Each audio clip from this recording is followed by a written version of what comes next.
Hello world for ever monkey box அப்படின்னு சொல்லக்கூடிய குரங்கு அம்மை அப்படின்னு சொல்லக்கூடிய இந்த நோய் வந்து முற்காலத்துல வந்து இருந்துச்சு. பட் இப்போ வந்து அது வந்து பரவிக்கிட்டு இருக்கு, உலக நாடுகள்ல பரவிக்கிட்டு இருக்கு அப்படின்னு சொல்லி ஒரு இன்ஃபர்மேஷன் வந்து வந்திருக்கு.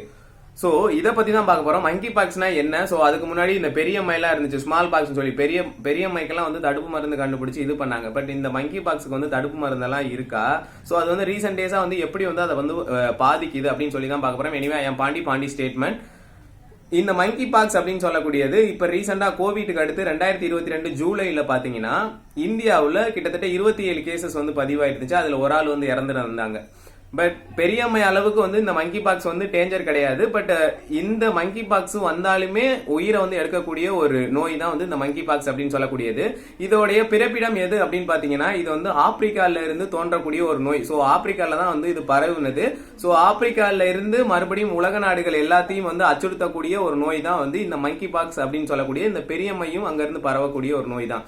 இந்த பெரியம்மைக்கு வந்து தடுப்பு மருந்து தடுப்பூசி எல்லாமே கண்டுபிடிச்சிருக்காங்க. ஸோ அதே போல மங்கி பாக்ஸுக்குமே வந்து இந்த தடுப்பூசி இதெல்லாம் வந்து இருக்கு அப்படின்னு சொல்லப்படுது.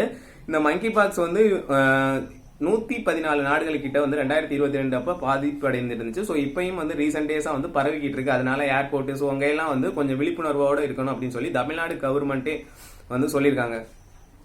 ஸோ இந்த மங்கி பாக்ஸ் வந்துச்சுன்னா எந்த மாதிரி சிம்டம்ஸ் வந்து தென்படும் அப்படின்னு பாத்தீங்கன்னா கிட்டத்தட்ட இது வந்து 21 நாட்களுக்குள்ள இதோட சிம்டம்ஸ் வந்து தெளிவா தென்படும் அப்படின்னு சொல்லப்படுது. ஸோ ஆஸ் யூஸ்வல் பாத்தீங்கன்னா ஃபீவர், அதாவது எல்லாத்துக்கும் வரக்கூடிய மாதிரி தான். ஃபர்ஸ்ட் ஸ்டார்டிங்ல வந்து காய்ச்சல், தலைவலி, இருமல். ஸோ அதுக்கடுத்து பாத்தீங்கன்னா இந்த கழுத்து பகுதியில லிம்ப் நோட்ஸ் சொல்லுவாங்க, நிணநீர் கட்டிகள், அதாவது கழுத்து பகுதிகளில் வீக்கங்கள் ஏற்படும். ஸோ இந்த மாதிரி ஏற்பட்டு ஸோ அதுக்கடுத்து நம்மளுடைய ஸ்கின்ல வந்து தடிப்பா வந்து அம்மை போட்டா இந்த மாதிரி இருக்கும். ஸோ அந்த மாதிரி தடிப்பா கொப்பளங்கள் அம்மை மாதிரி இந்த ஸ்கின் எல்லாத்துலயுமே உடம்புல கால் பகுதி, பிறப்புறுப்பு பகுதி, வயிறு பகுதி, தொடைப்பகுதி, ஸோ கைப்பகுதி, ஸோ எல்லா இடத்துலையுமே வந்து இந்த அம்மை போட்டது மாதிரி சின்ன சின்ன கொப்பளங்கள் மாதிரி தென்படும் சிவப்பு கலர்ல. ஸோ இந்த மாதிரி இருந்துச்சுனாவே இந்த மாதிரி மங்கி பாக்ஸ் அப்படின்னு சொல்லக்கூடிய இந்த குரங்கு அம்மை நோய் வந்து பரவுது அப்படின்னு சொல்லி அர்த்தம். ஸோ இதை வந்து ஸ்டார்டிங்லேயே வந்து கியூர் பண்றது நல்லது. ஸோ இதை விட்டு நம்ம ரொம்ப இது பண்ணா இது வந்து உயிரை கூட வந்து பறிக்கக்கூடிய ஒரு டிசீஸ் தான் இந்த குரங்கு அம்மை அப்படின்னு சொல்லக்கூடியது. ஸோ இதை பத்தின ஒரு விழிப்புணர்வா வந்து நம்ம இருந்துக்கணும். ஸோ அதை பத்தின இம்யூன் சிஸ்டத்தை வந்து நம்ம உடம்புக்கு எவ்வளவு இம்யூன் சிஸ்டம் தேவையோ ஸோ அந்த அளவுக்கு நம்ம எடுத்துக்கிறது ரொம்ப பெட்டரான ஒரு விஷயம்.